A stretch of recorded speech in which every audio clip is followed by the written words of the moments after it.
Hai, masih bersama saya Mr. G bicara. Tentu saja bicara tentang kebenaran berdasarkan fakta, data, dan realita. Carut marut, hiruk pikuk terkait barang kiriman milik PMI yang masih tertahan di gudang-gudang di Pelabuhan Tanjung Mas dan Pelabuhan Tanjung Perak, Surabaya, mendatangkan polemik, mendatangkan ketidakpercayaan masyarakat kepada pemerintah. Hal ini ditunjukkan di berbagai media sosial. Begitu banyak hujatan, kecaman, dan ketidakpercayaan terhadap mereka dari warga negara.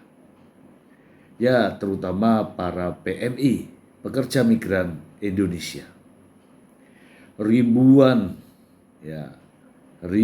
barang kiriman milik PMI tertahan. Ini nyata, ini fakta. Kepala BP2MI, Beni Ramdhani, melihat langsung kondisi ini, melakukan sidak inspeksi mendadak. Dan faktanya memang demikian. Barang milik PMI berbulan-bulan tertahan di gudang-gudang. Ya, tentu saja gudang tersebut dalam penguasaan daripada Bea Cukai. Lalu, apa yang telah dilakukan oleh Beni Ramdhani, Kepala BP2MI? Saya melihat satu surat ya. Surat ini ya.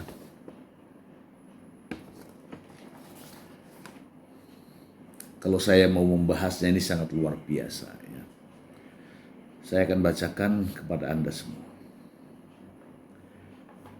Kepala Badan Perlindungan Pekerja Migran Indonesia, Republik Indonesia, Jakarta, Mei 2024, saya tidak sebutkan tanggal. Nomor sifat biasa terbuka perihal. Coba simak perihalnya ini teman-teman ya. Permohonan diskresi pengeluaran barang pekerja migran Indonesia non prosedural di area kepabeanan Pelabuhan Tanjung Mas dan Tanjung Perak. Dari perihalnya saja sudah jelas ya. Kepala BP2MI memohon ya kepada ini yang terhormat Bapak Askolani, Direktur Jenderal Bea dan Cukai Kementerian Keuangan RI. Ya, sekali lagi dari perihalnya saja sudah luar biasa. Permohonan diskresi pengeluaran barang pekerja migran Indonesia PMI non prosedural di area kepabeanan Pelabuhan Tanjung Mas dan Tanjung Perak, Semarang.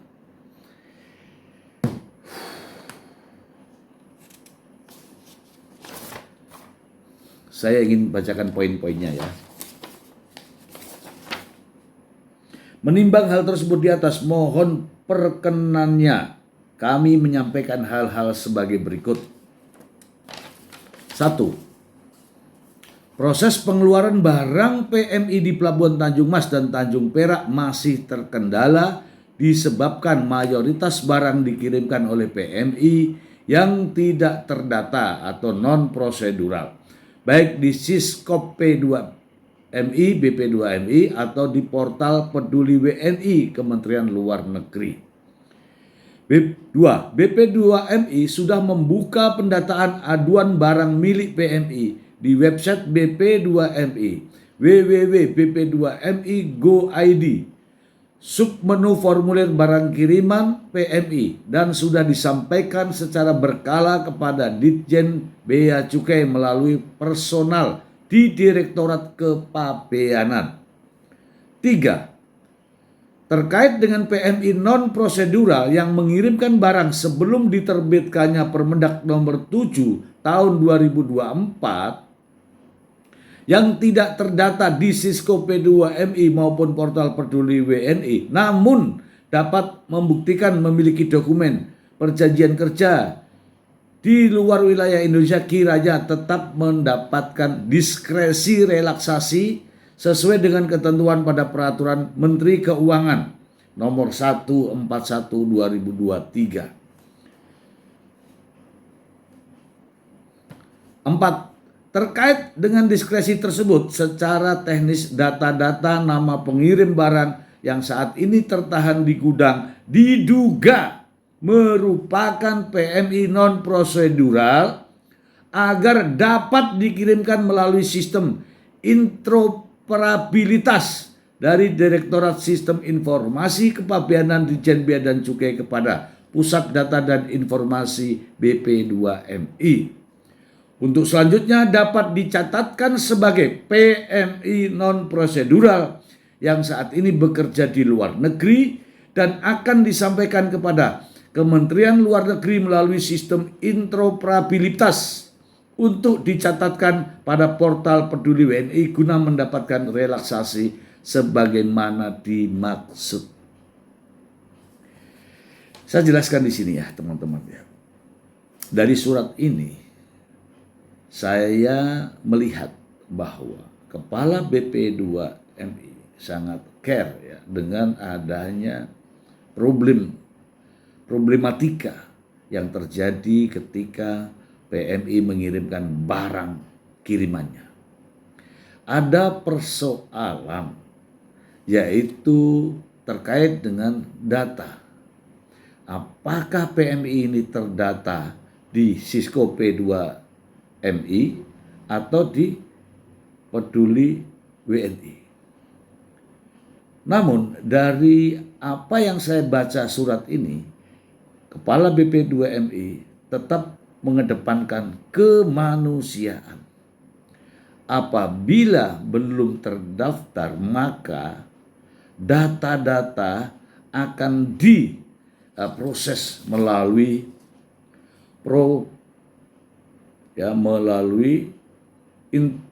interoperabilitas. Jadi melalui sistem yang cepat, penanganan yang cepat. Hal ini mengingat bahwa tidak semua PMI pandai menggunakan IT, pandai menggunakan handphone, pandai menggunakan Android, ya, tidak semua. Banyak dari mereka yang tidak pandai. Tetapi mereka adalah para PMI dan bekerja di luar negeri, mendapatkan upah, serta menerima gaji. Ya, mereka memang PMI, namun non-prosedural.